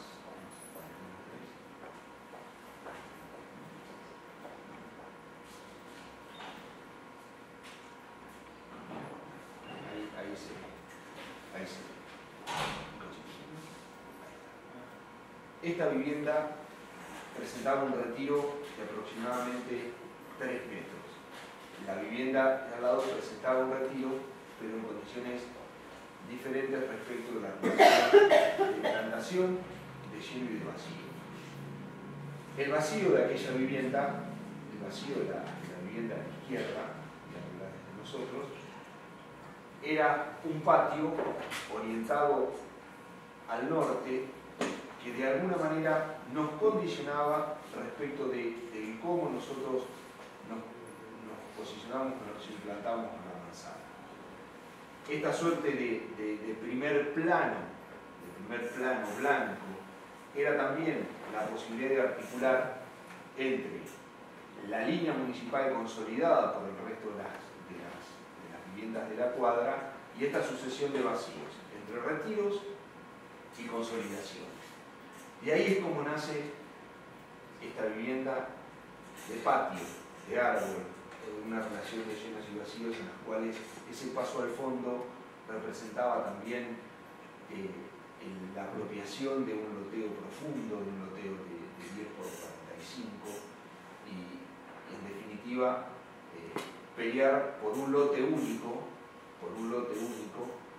encontrando en esta suerte de articulación entre patio y fondo las áreas sociales de la vivienda. Entre ese patio y el fondo las áreas sociales de la vivienda. Esa es la planta. El vacío, calle, retiro, vecinos y vecinos. El área social, una área franca y clara, la mancomunión de los servicios, un núcleo único, los dormitorios, incluso un segundo dormitorio que proponía alternativas de uso respecto a que los hijos ya se iban desprendiendo de su casa para ir por la casa propia. Entonces ahí aparecía un segundo espacio, un segundo dormitorio que tenía la posibilidad de ser versátil, de encontrar otras posibilidades de uso y un solo elemento que juntaba las aguas, posicionado en ese núcleo, en ese muro, y a partir de eso construíamos el corte. Evitábamos la cindería, evitábamos cualquier elemento que exigiera un mayor mantenimiento aún, íbamos por el ladrillo, sabíamos que el primer gran paso era acceder a la vivienda y después las familias tenían muchas dificultades para resolver el mantenimiento, entonces fuimos por materiales nobles, hormigón, ladrillo y vuelve a aparecer de alguna manera la madera, aunque en una conformación diferente respecto del ejemplo de la obra anterior. Siempre decimos que estos son los mejores clientes que tenemos, ¿no? De acuerdo. Los más agradecidos fundamentalmente. Esas personas que valoran todo el trabajo, todo lo que le entregaste una obra, todo lo que lograron ellos como personas. Es donde verdaderamente se juntó la necesidad de su vivienda con el resultado que de alguna manera pudimos entregarles. Como verán, casi una monocromía respecto del color, pisos cerámicos, ladrillo. Y el mayor desafío es el pasaje de una vivienda precaria a esta vivienda. Digo, no tiene que ver con la gran propuesta del espacio de la arquitectura, sino con el pasaje o con lo que significa un techo para una familia. Los muebles de hormigón, con la caja ladrillera, sabíamos que en esa modestia de las sillas de calle también aparecían las posibilidades de un lenguaje así, bancándonos la cosa popular, bancándonos. Mandaron a cruzar el sillón, tal vez. Sí, sí, todo un esfuerzo que vos ves que va acompañado de la obra y que en definitiva te van devolviendo esas cuestiones. Tenemos la anécdota, mientras tanto la obra pasó un vecino prejuicioso y dijo: menos mal, acá vivía antes una gente en una casilla. Son los mismos que viven en la casilla. La familia hermosa. Sí, sí. Eso fue, se vendieron, que habían vendido y habían comprado. Bueno, en parte de las anécdotas que las vas anotando en la bitácora del proyecto. Perdón, ¿qué había entre las vigas? ¿Vidrios? Vidrios. Sí. Sin mantenimiento también. Esa parte no la contamos. Podríamos contarla. Pero también tenés sol. Claro, Y también tenés, qué sé yo, un tamiz. El dibujito de corte queda buenísimo. Bien. Vamos al contexto. Bien. Dice Lisa. Seguimos. Y acá, de alguna manera, estamos tratando de concluir una experiencia que tiene que ver con otra forma de asumir la materialidad. Y en este caso es la construcción de nuestro propio estudio, un lugar que de alguna manera va a juntar espacios de fin de semana, vida cotidiana respecto a un lugar de trabajo, condiciones de refugio, y sobre todo la idea de seguir en la búsqueda de esa experiencia del juego de la gravedad, la materialidad, las formas de sustentación, pelear por los mínimos recursos también, y en función de evaluar un cómputo y presupuesto, sabiendo que era imposible asumir una vivienda de fin de semana, porque todavía está inconclusa la vivienda cotidiana, unos días, fuimos por esta suerte de material de desecho para las empresas navieras, ¿no? Con muchas posibilidades para la arquitectura, con muchas posibilidades para la experiencia, con relaciones de luces y valores de carga que te permiten cierto juego desde el ensayo, desde cuánto verdaderamente sustenta una pieza tridimensional, cuánto te permite a partir de que permanecen colgados, de que permanecen gran parte de su vida sustentado de 2 puntos con cargas máximas próximas a los 28.000 kilos, más 4.000 kilos de peso propio. Entonces, esa información llevada de nuevo al ingeniero Maestri, dolor de cabeza, para él nos lleva a esta experiencia del juego de lo espacial, de pelear por una pieza que asuma el desafío de los esfuerzos simples, que de alguna manera nos permitan, con elementos de mínima expresión, poder asumir el juego espacial, con un mínimo elemento, construir situaciones de semicubierto, de espacio cerrado, y también la posibilidad de incorporar una cubierta en un futuro. Y esa necesidad y esa posibilidad de sustentación también llegaba a un peso muerto en la base, a partir de 2 elementos que también son de recupero, de caños que destilería ya no usa, de muy buena sección, de prácticamente 7 milímetros de espesor, ensamblados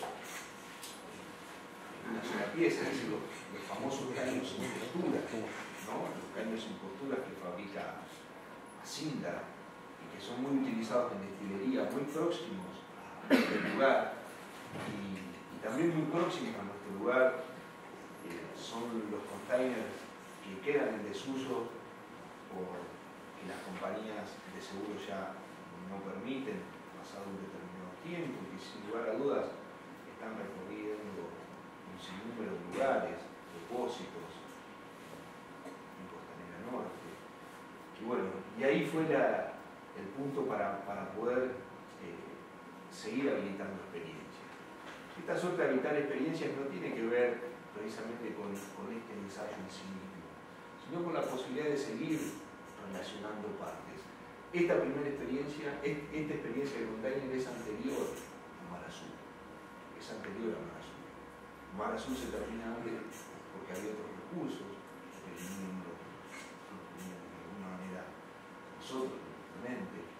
Y esto sí viene de alguna manera subordinándose a las posibilidades que vamos teniendo. Entonces, juntábamos tres cuestiones. El refugio habitable con los servicios, esa suerte de plano de sombras es el que provoca el semicubierto, donde además de armar una transición, arma de alguna manera un lugar que tiene que ver con las actividades del verano y la vida cotidiana que va a ser de alguna manera el espacio de estudio. Esto es un punto de partida para la posibilidad de múltiples ensayos que tienen que ver incluso con que muchos tomen esto como una referencia y puedan seguir ensayando otras cuestiones, dado que los ejemplos que vemos de Container no salgan las potencialidades proyectuales que provee el elemento. Hay muchas más posibilidades. Es una gran viga, se bancan 12 metros de luz con dos apoyos, podés habitarlo, podés meterle carga, pero fundamentalmente podés hacer de eso una identidad mucho más compleja, mucho más amplia. Y ahí pasamos desde el proceso de selección, donde había lo que podías encontrar, algunas abolladuras, algunas cuestiones que eran corregibles en la práctica, hasta el montaje de la estructura. Sí, lo estábamos esperando. Ahí llegamos al espacio, y es una experiencia, al menos fue para nosotros una experiencia nueva, esto de que llegue el espacio dado, ¿no? Esa suerte de decir, bueno, ahí viene el espacio, eso va a ser parte de la identidad.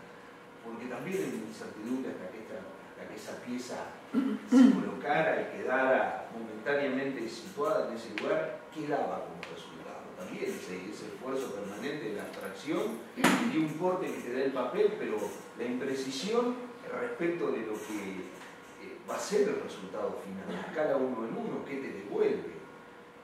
Y sobre eso seguimos caminando. Sobre eso fuimos, separando los cables, Juan. Este soy yo con un palo que voy levantando los cables para que los vecinos no se molesten. Pasar el control. Las fundaciones, los anclajes, el muerto de hormigón que necesita lograr estabilidad. Soldado, castrado. Y ahí vamos. Fernando, 28.000 kilos tenías ahí en uno de los objetos que sí, son 28.000 kilos. Y estaba sostenido por, como se ve ahí, 8.000 kilos, eso es lo que se va. Lo que se basa, digo, es la capacidad de carga que tiene un Container. Es 4.000 palos. más el peso propio, digo. Eso es porque, sinceramente, Jorge Maistegui no quería saber absolutamente nada. Maistegui, ¿quién es? El ingeniero. ¿Dónde lo quieren encarnado? Muy bien. Él no quería saber nada hasta que nosotros no le diéramos datos precisos. Y obviamente en ingeniería se maneja, dice, yo no vendo objetos, yo vendo datos físicos, concretos. Ahora, ¿qué me garantiza a mí que esta pieza no se abolle? Porque está fantástico cuando vos lo querés sostener en 2 puntos, está probado, pero por algo también las compañías de seguro le exigen a las navieras que se vayan deshaciendo de ellos. Sabrá Dios por cuántos lugares del mundo estuvo transitando este Container. Pero confiamos también en la nobleza de ese material. No es que nosotros sí compramos la fe, sino que en realidad también apostás, digo, a esa suerte de geometría, a esa suerte de salto al vacío. Y ahora vamos a contar una anécdota interesante.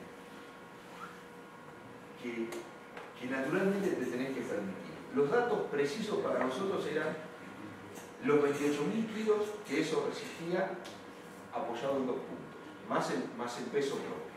De ahí, datos que tomamos de la fecha técnica. Y de la teníamos fecha un container tan cargado y una máquina que levantaba de los extremos, no pasaba nada. Incluso indagando ahí mismo, pidiendo de alguna manera información técnica. No es que es 100% azaroso ni es una suerte de intuición nada más. El dato técnico es preciso. Vos sabés que con esos espesores de tabiques de plegados de 5 milímetros, la rigidez por forma que le va dando el plegado, es viable esa posibilidad de sustentación. Incluso estamos trabajando por debajo de los valores de momentos que te permiten esas solicitaciones. Ahora, sin lugar a dudas, volvemos a ensayar las piezas de anclaje. Y en esto todavía hay un paréntesis, un interrogante respecto de cuál va a ser el resultado final. Y eso tiene que ver con terminarlo pronto para poder estar de nuevo acá con ustedes y contarles que esto se sustenta. Pero digo, es viable, estuvimos ya estudiando y peleando en el proyecto de nuevo, parte de la experiencia de Mar Azul, parte de la experiencia del mismo Villeliza, parte de la experiencia con los materiales, y que pretendemos también que sean un relato que nos vaya sumando a nosotros y que en cierta forma se vaya constituyendo como teoría. Es decir, escribir la teoría desde la práctica, encontrar la mancomunión entre teoría y práctica. ¿Y qué va a pasar con el container? Digamos, ¿no va a tener aventanamiento? Sí, sí. Puntos principales. Digo, los aventanamientos en realidad son parte del juego entre geometría y debilitamiento también, ¿no? Digo, nosotros tenemos 2 puntos verificados que son frente y o cara de apertura, que son las puertas, y la otra cara. Pero además nos está acompañando un compañero que trabaja en un laboratorio dentro de la facultad respecto de poder trabajar con las venas de gaje, es decir, una segunda piel que nos permita aislar, una segunda piel que nos permita hacer un uso del vacío como aislante, y eso va a ser parte de toda una experiencia que no la podemos contar porque todavía no está cerrada. Porque sin lugar a dudas pueden aparecer un sinnúmero de interrogantes que tienen que ver cómo aislás.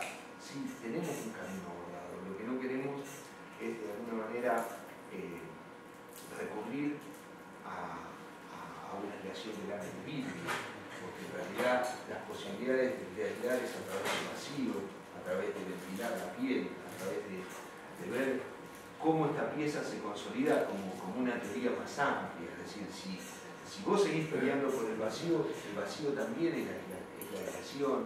Si vos seguís peleando por el vacío, seguís con el correlato de frente y fondo, y respondo puntualmente a tu pregunta. Sin lugar a dudas, la apertura de la puerta va a ser un dato, porque esa puerta se puede abrir y cerrar sin deformación alguna. El segundo punto de apertura es el contrafrente. Y sutilmente algunos puntos que no quiten de alguna manera la naturaleza del edificio, de la pieza y la resistencia a las cargas. Hay un shopping, dice, hecho con containers en Escobar. En Escobar. Lo he visto así en una revista. Bien, sí, Casa Fua presentó muchísimas veces elementos de estas características. Lo que me parece que no está en la pelea porque la pieza se mantenga en su verdadera osatura. Digo, nosotros abordamos el mínimo recurso como teoría, es decir, esas barras son 2 barras del 20 o del 25, ¿no? Las barras que tensan, calculadas obviamente, verificadas por el ingeniero, discutido después las piezas. Ese trazo grueso es una pieza, no es una dos puntos, dos nudos que se enganchan al hierro, es toda una pieza que va diseñada, que todavía no está, porque es parte de la evolución de esta experiencia.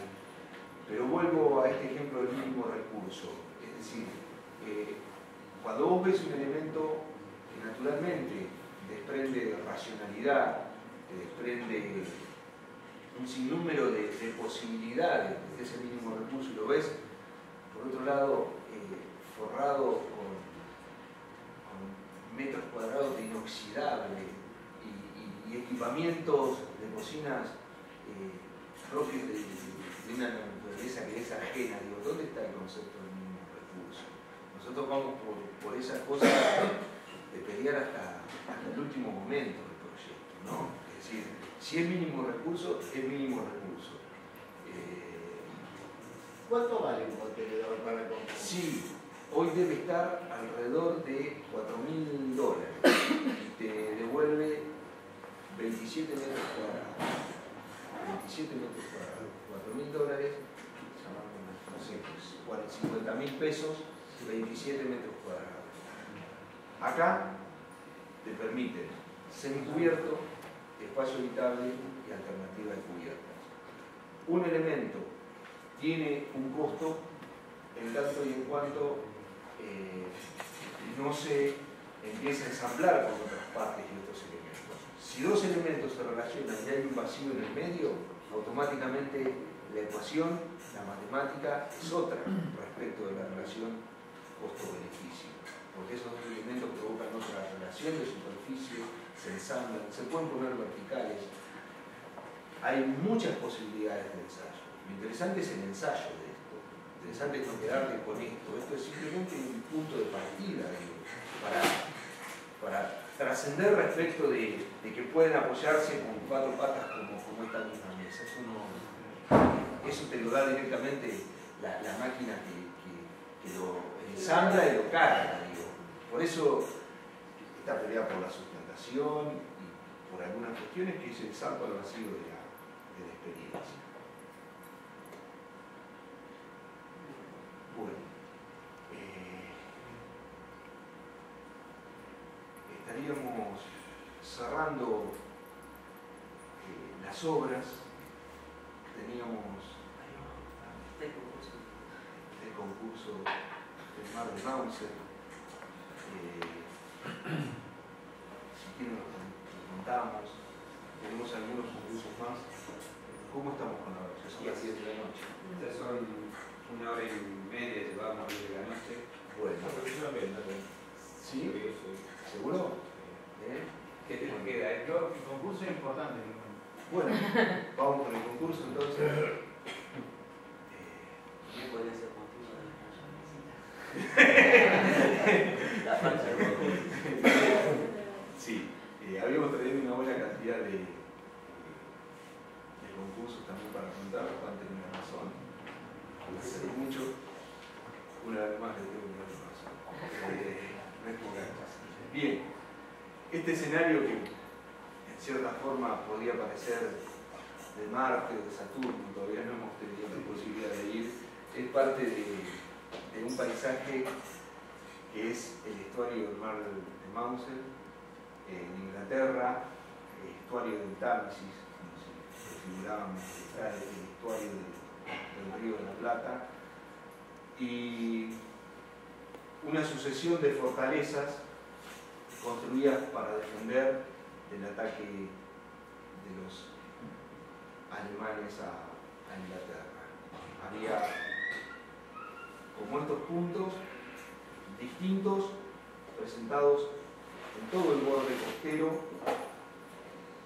que pertenece al Atlántico respecto a Inglaterra y otros puntos de defensa.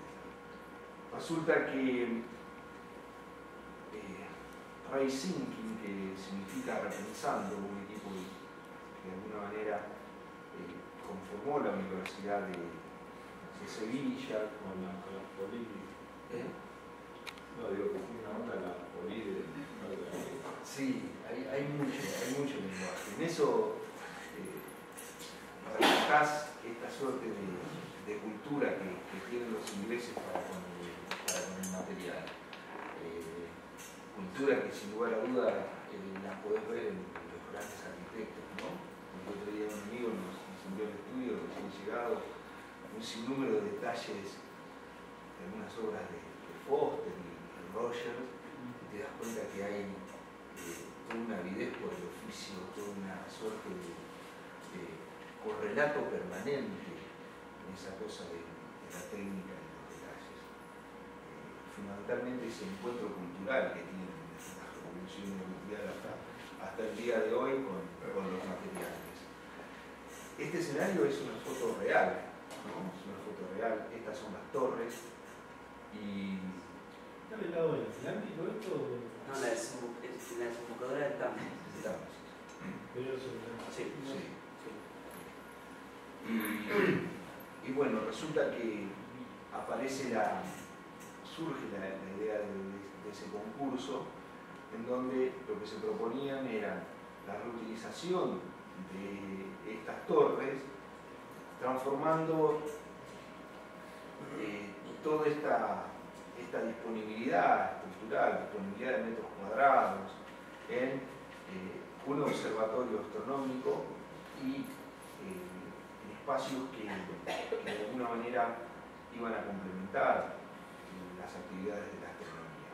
Pero en realidad lo interesante de esto es que es un concurso de ideas y fundamentalmente era un disparador para construir teorías respecto de cómo además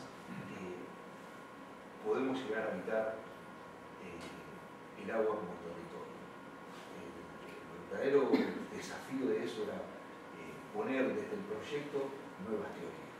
Los metabolitas japoneses no están para nada lejos de esto, pero de alguna manera hacen viable la idea de inaugurar teoría y territorio, de poder presentar nuevas búsquedas a partir de estos concursos. La idea nuestra, en realidad, tenía que ver con esa idea de preservar este paisaje, porque en el óxido incluso está arraigada gran parte de la historia de la humanidad, la Segunda Guerra Mundial, y había, según nosotros, muy pocas posibilidades de preservar estas piezas agregándole nuevos metros cuadrados y nuevos temas.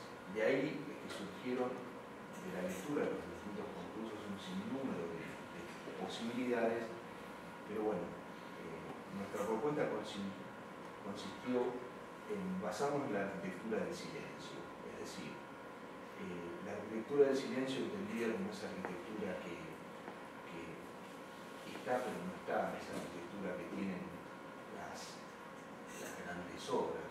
No sé si le gané, por eso te das cuenta que cuando vas por la casa de Pinochet pasa incluso desapercibida, porque su fachada es de vacío, su fachada es constituida a partir del vacío como materia prima.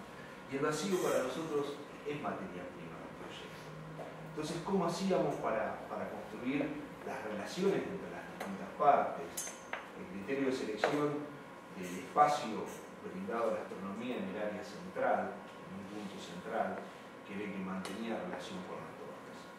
Entonces estuvimos investigando las posibilidades de la materialidad, incluso de proponerle un vacío al agua. También aparece nuestro ingeniero respecto de las posibilidades concretas de que esto sea viable. El astral incluye esa doble piel de acero con el mismo volumen de agua.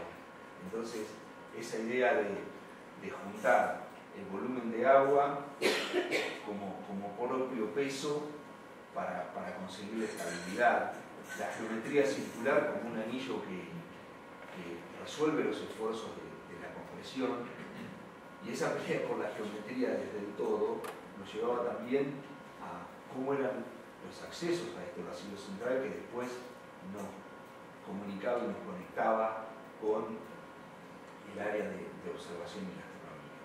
Entonces aparecían esta suerte de tubos habitables, de conexión, y vuelvo a hacer hincapié en lo que significa despojarnos momentáneamente pragmatismo, en el cual muchas veces podemos arraigar nuestra resolución puntual para ir por una teoría, para ir incluso por piezas de ensamble que tengan posibilidades dentro de un contexto tecnológico que tiene que ver incluso con los ensambles de las piezas de las plataformas de petróleo. Estuvimos indagando cómo es posible sumergir un tubo, cómo podés construir compartimentos estancos.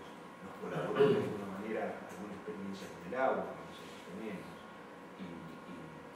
Y en eso ir por esas cámaras de peso, de gravedad y de vacío.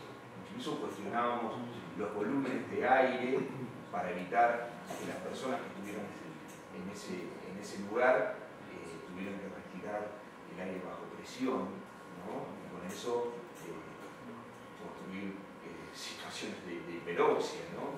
Entonces todo eso es parte de un fundamento técnico que no nació de la misma arquitectura, sino de la mancomunión con aquellas personas que son médicos, algunos que de alguna manera abordan la ingeniería y van mucho más allá de lo que es técnico.